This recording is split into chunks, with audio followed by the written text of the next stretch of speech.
What's up, guys? Welcome back to Whiskey Website Wednesdays. This is episode 69. My name is Mira. I am the social media manager at Outside the Box. I am joined by my lovely co-host Gaush, and today we are drinking Penderin. So Gaush is going to give us a note while I open the bottle. It looks like a wine bottle, but it is Yeah, not. it's confusing. Very confusing. So the aromas are of fresh apples and citrus fruits, and it intermingles with creamy fudge and sultana raisins. Do you know what sultana raisins smell like? Sounds sweet though. And basically on the nose, it creates a complex yet fresh and clean and balanced whiskey. On the mouth, it's incredibly smooth, apparently. Both fresh and rich dried fruits abound. And lastly, it's delicate and sweet on the palate, with a hint of bitterness to remain refreshing. I don't know how a hint of bitterness makes it refreshing.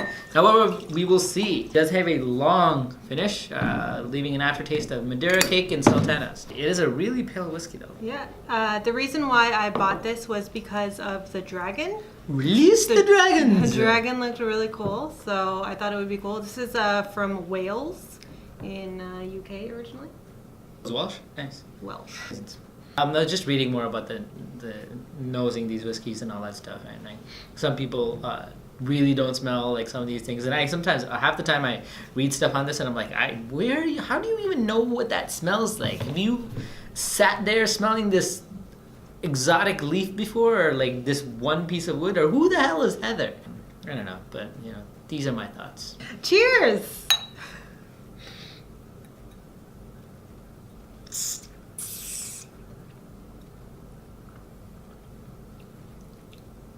Oh, that finish killed me. Oh no. I feel like I always get the the burn. ones that you don't like. Oh well. No, the burn though. It's light in the beginning. It's very light in the beginning. But then at the end, you just get that BAM! All right, so today we are talking about picking the right medium for your message. And this stemmed from some people not knowing which social medium to use. And by someone and some people, I'm talking about Donald Trump. So today I log on to TechCrunch like I do every morning, and the first thing I see is Donald Trump fired his U.S. Secretary of State by using Twitter. So people just do not know which social medium is ideal for your message. So LinkedIn is not for your personal, like, I just had a baby and whatever. It's not? No, not typically. That's Facebook. Twitter can be your personal diary, but people do have a tendency to overshare. I've gone on the record about this many a times. I use Twitter to rant about sports. Absolutely. It's specifically when the games are happening and I don't know who to confide in, so I just tell Twitter how I'm feeling. And usually it's a lot of So you typically use Twitter? To be honest, like I'm super intimate with Twitter. So like sometimes I like to do little announcements on Twitter. Like it's just hey guys, hip house is coming to Berkeley events. La Maquette, stuff like that. But other than that, it's usually I'll be watching the Leafs game and I'll be like tweeting away, or just sometimes I use Twitter. Actually, I do follow some news feeds. Yeah. And sports news feeds, so like I sometimes just open it up just to find out what happened that day, or like what's been happening, or around trade deadline. I just scroll through and I get like quick updates. Or if I'm not watching a game, like I'll get quick updates. So that's kind of how I use my Twitter. Okay. Like, what do you get annoyed with, like when people do this stuff? What do I get annoyed with? So some people use Instagram stories really effectively. They use it to promote their business or their product or whatever. But some people have a tendency to push them way too hard. And I find it really annoying when people continuously push their products on you, as opposed to giving you that human aspect. Fair enough. So I like when there's a nice balance of it. If you want to continuously push your product, use ads. Yeah. Use different methods of pushing that message across. Only because for the end person watching it, it gets annoying. Actually, it was staying on the Instagram as well. I actually noticed that there was this girl that was on my Instagram feed that all of a sudden switched her like personal profile to her like business. Yeah. And I kind of got why she was doing it. She kind of like like really got a big audience following her. Yeah. Like somewhere in the 20,000 range, and then switched it to her business to kind of push it. But I felt there was two things that she did wrong with it. One, like the initial posts were way too personal. She did remove some, but some of them were just too like her, like, you know, like her and like just outfits and stuff. And I'm like, it doesn't vibe, right? And I'm like, if anything, people were checking you out, not like really coming to your page for a business. Now the people, and I noticed the engagement, it's like completely dropped off because the people who were on that page weren't there to. It was for her personal. Yeah, it was for her personal. They weren't there for thing, and I thought that was a misuse. And I thought, I even actually talked to her about it, and then she was just like, oh, like she just hasn't transitioned over yet. My only thing with that is I'm like, you've already kind of put that name there though, like, and then you kind of screwing with that name, so you kind of want to be careful. And I was just like, oh, you just make sure you don't overshare on that profile because hey, I mean, there's just guys checking you out, to be honest. If you're trying to get reach, like, what's the point of reaching the wrong audience, right? If you're say.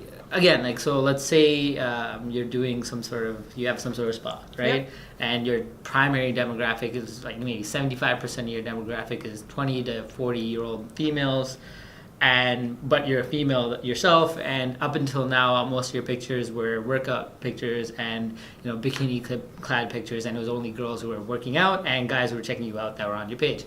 Wrong demographic. So regardless, if you're reaching them, it makes no point. Even if they give you likes, it doesn't make a difference to your thing at all. So also focusing on the quality of the message and who you're targeting as well is really important. To the misuse of a medium, that goes into Donald Trump absolutely misusing Twitter. It's highly entertaining for a lot of people. It gives you a headache. No, honestly, it makes you nervous sometimes. Absolutely. So what I want to do is show you some of Donald Trump's best tweets, or worst tweets in some cases. This all stemmed from the firing of the U.S. Secretary. Which is ridiculous, by the way. That's just crass, and like just learn some.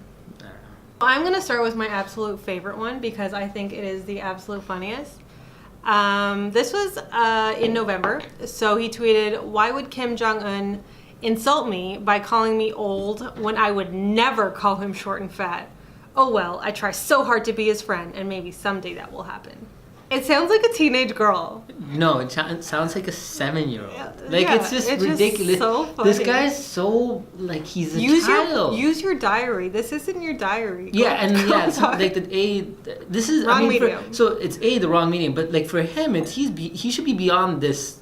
Like, he can't be relaying his message. I mean, mind you, like, some people will say. And there's some credence to the fact that in this age now, like, the president being available on Twitter is great. And if this was a better president, I'm sure that president would have been able to eloquently actually reach his audience and actually really influence their thoughts on like the bills he's trying to pass, or like, you know, the motions he's trying to enact. Like, I get it. But in his case, he's always saying like literally mind-numbingly stupid or just immature things. Yep. And it's annoying. Obama does it really well, and also Norm Kelly, one of the politicians in Norm Toronto. Kelly's hilarious. He's hilarious. He hands out L's all the time. Yeah, those are two really good Twitter accounts that I would follow. Crooked Hillary Clinton is the worst and biggest loser of all time. She just can't stop, which is so good for the Republican Party. Hillary, get on with your life and give it another try in 3 years. I don't know why I'm reading this in Dwight Schrute's voice from The Office. Is that what you're hearing in your head? Yeah, it's probably because I'm watching The Office right now. But is the worst and biggest loser of all time. That's how I read it. Facts. Okay, I actually saw a recent tweet, I think it was like yesterday or this week sometime, where his whole tweet was in caps. Bruh, that shit's annoying in emails. That shit's annoying in texts. That shit's annoying in WhatsApp. That shit's annoying in DMs. Learn and how that to shit GIFs is or something. Damn annoying on Twitter. Ugh. Why are you yelling at me? If NFL fans refuse to go to games until players stop disrespecting our flag and country, you will see change take place fast. Fire or suspend. Can we fire or suspend you, man? And we're in Canada. Like, come on. Yeah, it's annoying just watching. I actually feel sorry for Americans. At the beginning, I was like, they deserve this. They asked for it. Now I don't think they deserve this. No one deserves this. No. If a player wants the privilege of making millions of dollars in the NFL or other leagues, he or she should not be allowed to disrespect. our great American flag and should stand for the national anthem. If not, you're fired. Find something else to do. You are a glorified reality star. Just shut up. And you can't like do throwbacks to the times you said you fired, because like it's not like Arnold was the governor and be like, I'll be back and get to the chopper. Like, I spoke with President Moon of South Korea last night, asked him how Rocket Man is doing. Long gas lines forming in North Korea. Too bad. No professionalism whatsoever. How's Orange Man doing? How's Toupee Man doing? Walking Cheeto, dude. Ugh. I will be announcing in capitals the most dishonest and corrupt media awards of the year on Monday at 5 o'clock. Subjects will cover dishonesty and bad reporting in various categories from the fake news media. Yep. Stay tuned. Every time he brings up fake news now, like I get like irritated beyond, like it's just honestly whatever. Remember when his account was shut down for what, 10 minutes? Yo, whoever did that, man, honestly, you are God. Yes. I know it was a employee that was quitting or leaving, and he did it on his way out. Yeah. Yo, God bless your soul. Oh, okay. So the best is when like he starts like validating like Fox News's like studies that they based on the goose that was studying something outside. So according to the Center for Immigration Studies, the $18 billion wall will pay for itself by curbing the importation of crime, drugs, and illegal immigrants who tend to go on the federal dole. So there he's quoting Fox News, because it's like quoting Wikipedia. Yes. But actually, worse. to be honest, Wikipedia is getting like some of the articles are verified. Yeah. Some of them are pretty funny, but some of them are verified. This is the one I was talking about. Okay, in all capitals. This was yesterday. The House Intelligence Committee has, after a 14-month-long in-depth investigation, found no evidence of collusion or coordination between the Trump campaign and Russia to influence the 2016 presidential election. Like, in capitals, it sounds like you're yelling, first of all. But second... it's like, see? I didn't do it. I didn't do it. We can probably go on forever, but yeah, it's life. That was entertaining. I do for like the sake of just sometimes I need to know, like it's almost like watching a train wreck. Mm-hmm. Sometimes I also want to know if I should prepare to like build a bunker, because he's gonna say something and then I'm like, yep, this is when we die. Going downstairs and not getting to work because there's no point. We're on the second floor. We'll definitely die. I need to go into a basement of some sort. Cheers to Armageddon. With that being said, what are your thoughts on this whiskey? I'm not that much of a fan. I really like it because it's a dragon. I think it's a nice light whiskey. At the beginning, yes, it was. I just didn't like the finish. I think the bit of the bitterness at the end does make an impact. So if you want something with a little bit of a punch at the end, this would definitely be for you. It's $63 at LCBO.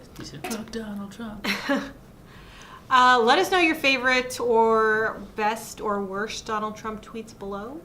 And we would love to hear from you guys. Be sure to email us at think@outsidethebox.com for any of your marketing inquiries. We are always happy to talk to you guys. With that being said, this is Gaush. I am Mira. And we hope you guys have a great day.